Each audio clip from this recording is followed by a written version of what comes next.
plenty of scares coming in psychedelic colors. Here's a look at McFarlane Toys DC Multiverse, the Infinite Frontier Blacklight Edition Scarecrow.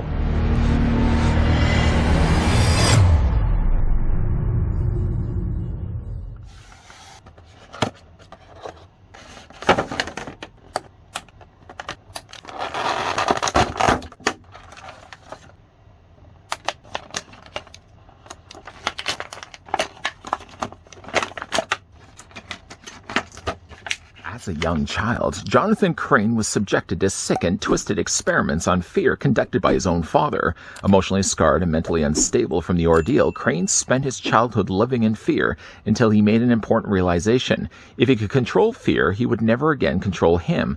Over his time, his interest in fear became an obsession. Graduating from college with a doctorate in psychology and specialty in phobias, Jonathan began experimenting on others, subjecting them to hallucinogenic fear toxin he developed that brought out their worst nightmares. Crane is constantly improving upon his formula, creating more potent and deadlier versions. I wonder what fear we'll find with a little bit of light. Before we get a closer look, though, at the Blacklight Edition Infinite Frontier Scarecrow, which happens to also be an Entertainment Earth 2023 exclusive, limited to only 3,000 pieces, let me go ahead and thank the folks over at McFarlane Toys that did provide this sample we could have a look at. Grabbing as well the tape measure so we can see how tall the figure stands. Now, this is clearly a casting of the already looked at Infinite Frontier Scarecrow. I'll bring him in more in a moment. But in the meantime, though, you're looking at the Blacklight Edition version of the figure being 7 3/4 of an inch in height, or it's 19 centimeters tall. Yes, we did. We did have a look at the Infinite Frontier Scarecrow from before. Essentially, it's going to be using the same mold, but now swapped out kind of more of the muted colors of the green and that burgundy, pinkish, kind of salmon color that would have made the lower skirting of the original Scarecrow has now been swapped out for very bright neon colors of green, pink, and blue. Other than that, though, it's essentially the exact same Scarecrow, and I was really a big fan of the Infinite Frontier Scarecrow. Kind of had sort of like a Scooby-Doo bad guy look to him. That was already a really cool Scarecrow, and I really like what they've done here with the brighter colors. Another figure we can always bring in for comparisons, we can always bring this guy in, is here's what he also looks like with the Batman Nightfall Batman. And I think even if you were to scale the two, even though they come from completely different comic runs, I think the Scarecrow would still work well, whether you decide to go with the original color scheme or the brighter neon colors that we're getting here with the Blacklight Edition. Blacklight Edition doesn't solely mean that Scarecrow's been painted over with highlighters, but rather that the figure comes also included with smaller spotlights with black lights built inside. Some assembly is obviously required. As you can see, there's a whole just spreading out of different display parts that have to all then come together. But of course, we actually, before we do that, I did also want to show you guys that the figure comes included with a display trading card. The trading card this time around happens to also be the same one that was shared before with the Infinite Frontier Scarecrow. A little bit smaller, and of course then the bottom gets cut off by having this purple banner that says the Blacklight Edition. Other than that, though, it's the exact same image done here in black and white. If you flip around, though, to the back, there was a read-up on the original card. The newer one doesn't have a read-up. Rather, instead, it actually has a certificate of authenticity, indicating once again that this is out of a limited run of 3,000 copies. The one, though, that was provided was an artist's proof number 24. Always good to hold on to these. It's also easy to hold on to them, too, the fact that the figure comes included with a little standee. The standee does say Infinite Frontier, and if you look to the back of it, I believe these are also the same stands that we did get from also the Movie Maniacs line. Although with the Movie Maniacs, it would have been all done here in silver, this time we're treated to a more black display stand. But only then you take the card and fit it into the provided grooves on the back, and now you got a little standee that you can have the card displayed. But if we were to say move that away, now you've got all this extra stuff to worry about. Well, first of all, the figure comes included with this very elaborate looking display stand, something I would almost expect to see Tony Stark standing in the middle of. It's all been cast here in black plastic if we flip around the bottom here. Other than 2 holes placed on either side, those have a provided purpose. Other than that, though, it's just a simple black display stand. Even just to say simple sort of diminishes, I think, how cool the stand actually looks. There is one peg right here that can plug into either one of the boots of Crane. Simply just, again, picking up the figure. We'll decide on that more in a moment. But then you also get all these extra parts. I'm going to do my best to kind of show you guys, walk through step by step how to all put the things together. So you get these little brackets. They're not necessarily eye brackets, but you get yourself little brackets that will actually fit on the bottom of those holes that we already had a look on the display stand. Why am I pointing so much at the display stand? But what you will want to do, though, I suppose before we do that, also comes include these metal posts. These are metal. They're not plastic, cool to the touch, and they clearly feel like they're metal. These will then fit into the holes provided on the end. Now, you may find it's easier to put this in first, or you may prefer instead to attach this onto the bottom. Either way, though, what you will want to do is take these little provided pegs, there's 2 of them, line them up then to the 2 holes on the bottom of the base, and then you just fit them together. Now, this will be the either front or back. You can then decide for yourself. We'll kind of talk more about that in a moment. And we'll do the exact same thing then on the other one. So we'll just fit the metal post into the hole there. And then you're going to take, let me just flip this upside down. At least the pegs are secure enough. So, I mean, even just to flip this upside down, it doesn't seem like it's going anywhere. Then you're going to just take, again, do the exact same thing now the second time and plug that in place. My only real criticism about that is even as far in as I've got it, it will cause a little bit of stability. If you were to say, for example, let's just move Scarecrow out of the way for a second. If you were to put this down, you can kind of see, maybe you guys can see, it sort of sits a little bit on an angle.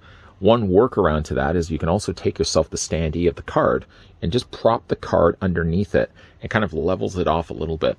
But I think really, I guess the plan was in mind that if you didn't want to have all the elaborate lighting set up, you can then just simply remove these and you'd have yourself a flat display base. But again, by adding the things that we are on the back of it or on the front, I'm sure we're going to be going more with the front, it just will cause a little bit, because it isn't quite leveled then. You can kind of see like this sticks up just a little bit more on the bottom.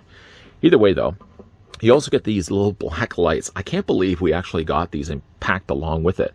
Now, I was a little bit more surprised because when I first opened up the box, I saw instructions built into the box that said required was AG13 or LR44 batteries times 3. And I thought to myself, oh no, will I have to then go and buy the batteries? Actually, I already had the button cell batteries upstairs. I would have to just kind of run upstairs and go grab them. But so pleasantly surprised to see that the lights were already, the batteries were already built in. So McFarlane's team already installed the lights. You can see there's the black light right there.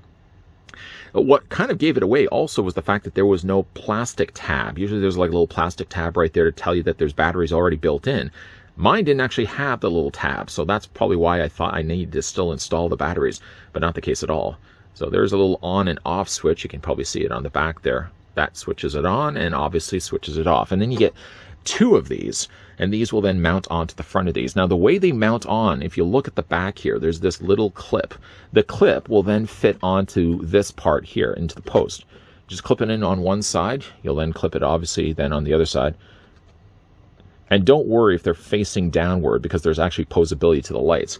You can, if I just pick this up, you can take the lights and then move them forward. They are on ratcheted joints. So you can actually have yourself basically a little spotlight set up to have your figure standing in the middle of it. Now, if you were to say take the lights, let's turn them on for right now. I want to make sure I've got them actually on here. One thing is, it might even be easier just to turn them on first, then clip them in place. Button cell batteries aren't the kind of batteries you really want to have things running for a long period of time for, so you may not always want to have this in your setup always on, because obviously you're going to be draining through the batteries fast. But once you got that all set up, then you take your figure and you place them basically in the middle. Now, you can decide for yourself where you really want to have it. With the thing, at least of the lights, is that you can bring them, move them forward. And basically all you're doing is then shining the black light onto the figure itself. If I can get my hand out of the way. Now, the thing about it also is that there's the peg, so we want to maybe put the figure on the peg. There we go. And essentially we'll then shine the light. Now, it's only going to shine a little small patch. It's not going to cover the entire figure. But at least with this, you can actually take the lights and slide them up and down. It'd be easier, obviously, just to unpeg them on both sides, clip them then to the areas where you want to have them on the post. But at least then you can also move this up and down. So again, like you can, if you want to have them a little bit lower down, for example, you just take this off, clip it back into place, and shine it then into the area where you want it. Man, is that a really nice, interesting setup. Now, obviously, it's a little easier to probably look at the black light on the figure if we have the figure up close. So what I will do is just attach this for right now. I'm going to turn this off. I'll do the exact same thing on the other side as well, and just turn this off. First of all, I just want to say I'm glad to see that McFarlane actually included the batteries. I mean, the batteries themselves wouldn't have been super expensive, but it's always nice to know that you don't have to then worry about going out and buying the batteries right away, because I don't think anywhere on the packaging does it list. Maybe it does list on the back of the box that batteries are required or batteries have to be installed, but I'm glad to see that the batteries were already installed. Getting, though, a closer look at the Infinite Frontier Scarecrow. Still like the designing of this guy. I'm just going to reach off to the side, not bang the display stand here. Bring in the original Scarecrow so you can see the difference between the two. The sculpting is going to be exactly the same. From the top of his straw hat, his gas mask, all the way down his torn and tattered rags. The only thing, again, different about the figure, just to spin this around, is the brighter approach that they went with for the colors. Instead of more like the softer greens, the more kind of earth colors of the greens and kind of that salmon pink, now you've got these vibrant greens and pinks and blues. Now, one thing I also did as well, is I took the liberty of bringing in my own black light, just because it is going to be a little bit brighter and a lot easier to make out some of the features on the colors, something that maybe like the smaller lights wouldn't be able to do as well. If I was just to go back and grab one of the lights right now, I'm just going to switch this back on. There we go. I mean, you can kind of see, it does a fair enough job, but because you're only going to have, like, you're basically going to only have like a little spotlight section where the light's going to shine over it, that you maybe don't get as well the full effect unless you have the lights cut. Rather, though, let's actually grab my black light, and I'm just going to shine this across the figure. And what it still does, it doesn't necessarily make the colors a different color necessarily, but it just makes the existing colors a little bit more stand out, a little more vibrant. Now, things like the pink, for example, the little splotches of pink that he has all over his costuming do then pop a lot more when you've got a light source shining on it. All the more pink seems to be the color that really is the thing that pops on the figure. The tube that he has running down to his arm, leading then to his syringe fingers, spin around to the back, the coloring, of course, on the top of his hat. The greens and the blues shine really well as well, but I feel like it's the pink that really is the star of the color schemes here. And again, like that goes all the way down to the lower end of his legs. So where now he's got black legs, for example, you can see like how bright that pink really pops on the figure itself. Articulation on the figure is going to be, though, exactly the same as the one before. I guess just before we do that, I want to show you guys a closer look at the head sculpt. There's something so charming about this design of Scarecrow. It may not be, though, everyone's thing. I get that. But if you are certainly kind of more the... Again, I just kind of compare it still to be like something you would see like a witch doctor in Scooby-Doo. Really like the design of it. It's not like... I still like a classic look to Scarecrow, but there's something to be said about the design of this one that really has it as a really charming-looking design character. Anyways, though, for the articulation on it, it's going to be exactly the same as the one before. So the head does rotate back and forth. While doing it, though, you just want to be careful because the hose runs just underneath his straw hat. So when you are turning his head, you want to make sure that you don't turn it to the point where you rip the hose off the side. It does move back and forth this way. You can hinge it up and down. It's a little harder to do it, of course, because you've got so much hair happening here. Arms come out at 90 degrees, so that's still the same as the other figure from before. You can take the arms and rotate them forward and back, technically all the way around, but again, you're going to want to worry about really the hose. The hose being the thing that really, between really bending the elbow isn't so much the biggest issue, but hinging the arm out and more rotating it, especially all the way around. That's the thing you really want to avoid at all costs. The wrists do swivel back and forth. You can also hinge them in and out as well. The upper torso, there's so many layers of things happening here. But if we were just to kind of lift underneath the hood, just to kind of peel back the layers of clothing, you can actually see that he has a ball joint working behind the scenes. So it does move the torso up and down this way. You can rock it back and forth, and you can rotate it back and forth this way.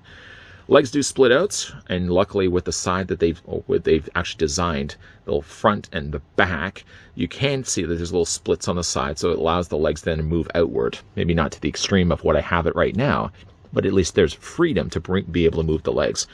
Forward and back go the legs. I should also say there's a little bit of swivel there also in the thigh, but there's a double hinge also on the figure's knees, and there's articulation back and forth on the ankle, both that way, this way, and also the always important toe articulation. I know how some of you guys really love the toe articulation on these figures. All in all, though, like again, it's a really interesting looking figure. If it wasn't for the fact that the figure had all the elaborate display stand option as well, just get this guy to stand for the right now. Let's just grab myself a DC logo stand. Doesn't technically come with a logo stand, but he comes with, again, like that bigger stand. If it really wasn't even the case where the figure came included with the black lights, spotlights, I get him to stand. If it wasn't really even just for the fact that the figure came included with this, and solely was just colored differently. I would really be interested in getting this figure as well, just because, again, I like the initial mold of him, which just happened to be this one right here. The brighter colors may not be, again, everyone's thing. He definitely won't blend in as well when you've got colors as bright as he is right now. He kind of looks, again, like someone that would have been pulled from the palette of, like, Batman Forever. Kind of like those brighter colors of those cronies, those criminals hiding in the alleyways.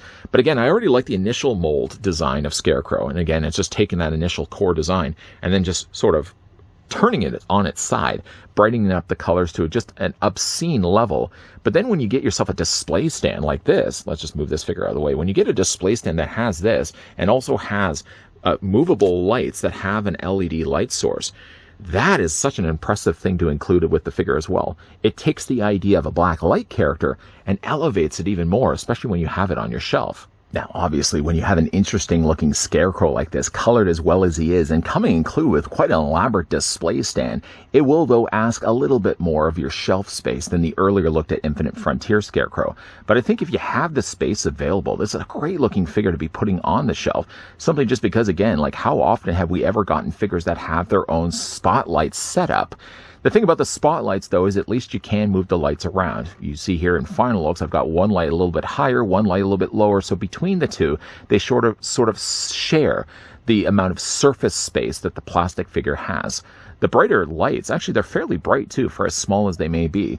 And I was really pleasantly surprised to see as well that McFarlane's team already installed the AG13 batteries, because when I was taking everything out of the tray and I saw the little label on the inside of the box that said AG13 times 3, I thought, oh, I'm going to have to go and get my button cell batteries. I have a whole stack of them upstairs. Not the case. The batteries were already installed. Thank you for that, by the way.